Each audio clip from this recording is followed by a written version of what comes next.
pizza, so let's get this fucking open mic started. I'm gonna go home and kill myself later.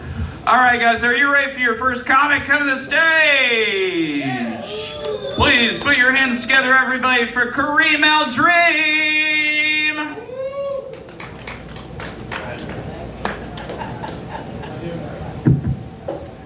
My name is Kareem Al-Dream, and I'm an alcoholic. Hey, how's everybody doing today? I'm here to talk about little stories and adventures and culture shocks and so on. One of the weirdest culture shocks we have in my country, which is in the Middle East in Jordan, men love to kiss each other on the cheek. Not being gay, nothing sexual, just sign of respect. We see each other and we kiss each other on the cheek. The Lebanese people, they kiss this way. And the problem with this kiss, you must be careful of some of them. Some of them have a big nose. As soon as you go from the first to the second cheek, your nose hit each other. Some of them have big lips, so try to avoid that one too. In Saudi Arabia, it's different. That's how they kiss each other. So one of you stops. And it's very weird. One of the other things I also want to talk about here, living in the United States, you have an expression that actually caught my attention, which is this: get off your high horse.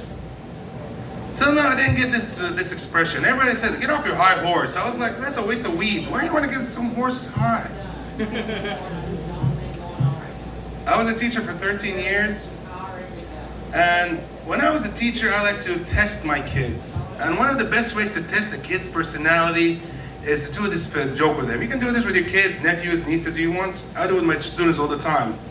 I see a student sitting down on the chair, eating candy. And I'll say something like, hey, it's against school policies. I need to confiscate that candy.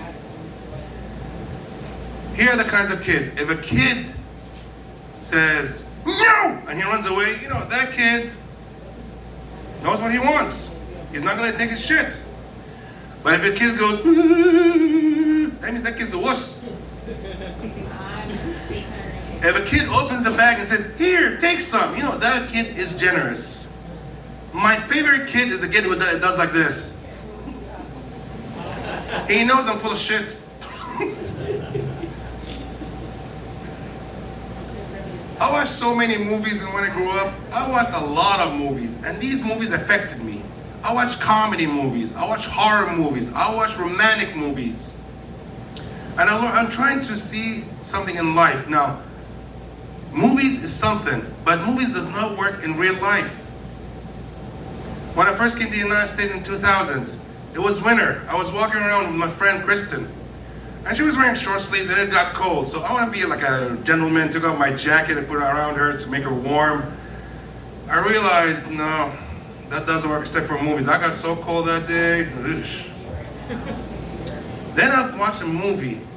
In that movie, I've seen a couple, they go picnic, they sat down, it started raining, started laughing, ha ha ha ha.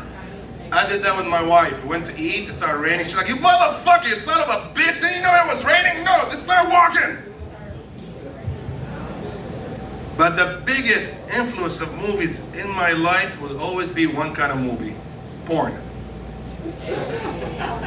Yep, porn is the biggest influence in my life. Every time I'm with a girl, I was like, I want to do like that guy.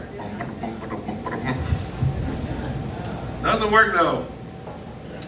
I was on a cruise. I remember Titanic. I saw a beautiful woman. I was talking to her. I said, what's your name? She said, my name is Rose. I said, can I paint you naked? I would like to thank Matthew for bringing candy corn. I can't eat candy corn because it's not kosher or halal. But looking at a candy corn, if you hold it this way exactly, it would look like Donald Trump.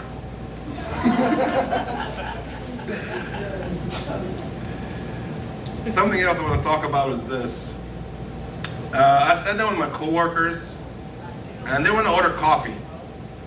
And this girl with my work, one of my coworkers, she asked, I would like a grande mocha latte, and I would like with 2% milk and 2 shots of espresso. And the other coworker, he was like, I would like to order a tall macchiato with coconut milk. And I was like, what the hell? Back home, the old days, we used to have two kinds of coffee. Dirty water, clean water. Choose one.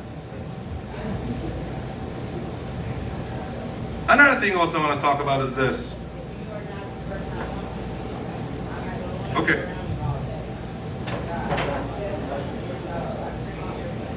I grew up as a Muslim. And I'm not into the Muslim religion a lot. But I don't eat pork. Pork is a big no-no for me. And a friend of mine was eating kielbasa pasta. And by mistake, she spit a piece of the kielbasa, which is a pork sausage, on my hand. And I was like, oh my God, what's the matter? You tainted my soul. I'm going to go to hell. She's like, seriously, you don't pray, you gamble, you drink, and you have sex. And you don't believe in God. And you think that little spit of God, that spit of pork will put you in hell? Yes. A couple of days later, she was eating chicken fajita. I was like, is that pork? She's like, no, you can spit on me, no problem. Last week actually, I was very, very wasted. Got real drunk. And I thought I saw Matthew. And I saw this guy, I was like, hey Matthew! What? Man, you look different. You're taller. You have hair. You're fat. You're a little black too. And you have no glasses, no goatee. The guy looks like, my name is not Matthew, it's Tyrone. I was like, oh my God, did you change your name? There was a shepherd. And this guy shows up to the shepherd. He's like, do you bet I can know how many sheep you have? He's like, yeah, I'll bet. I say, I'll take one sheep. He's like, you can take a sheep. So he's like, 367. He said, oh my God. So the man picked up his prize, he's walking away. He's like, excuse me, sir. He's like, what? Are you high? I said, how do you know? You just picked up the dog. Well, my wife is in the hospital. She's having a baby. So I need to wrap this up quickly. See, back home, I used to get paid a lot of money to perform. And because this is a free show, I'm not getting paid as much. I'm gonna leave you as much as what you can afford. Thank you. Keep